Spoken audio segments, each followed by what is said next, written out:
Ну, вот теперь мы понимаем, да, что те уходят, а вы на их место. Сотни детей на одной сцене, 30 финалистов, самые яркие детские голоса Крыма, самые талантливые юные танцоры полуострова.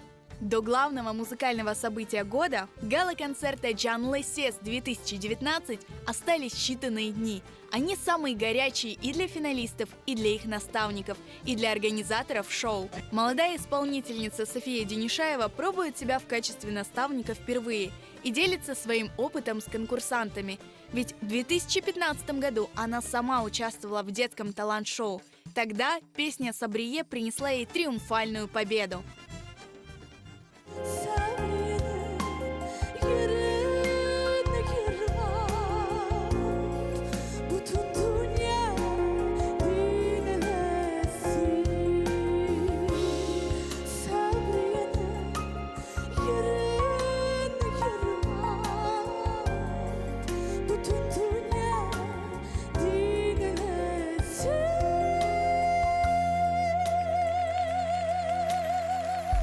В качестве наставника в Canlı Ses я первый год.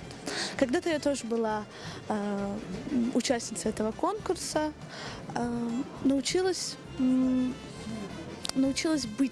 чувствовать правильно себя на сцене.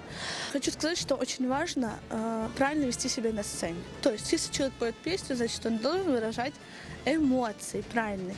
Я, как исполнитель, подхожу к каждому слову. Если это сердце, значит, это сердце. Если это, допустим, любовь, значит, это любовь. Кипит работа стилистов, декораторов, постановщиков, музыкантов и аранжировщиков, графических дизайнеров. Перед командой организаторов стоит задача – сделать неповторимое шоу.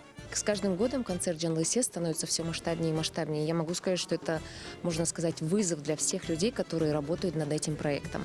Мы ведем активную подготовку с детьми, которая начинается задолго до концерта, да, и стараемся подчеркнуть индивидуальный стиль каждого ребенка, чтобы его стиль во время выступления соответствовал его номеру. Организатор самого популярного детского музыкального талант-шоу на полуострове – студия Karadeniz Production. Здесь обещают, Canlı Ses 2019, как всегда, подарит зрителям незабываемые эмоции радости и гордости за свой народ и откроет дорогу на большую сцену новым крымско-татарским звездочкам. Karadeniz tarafı bu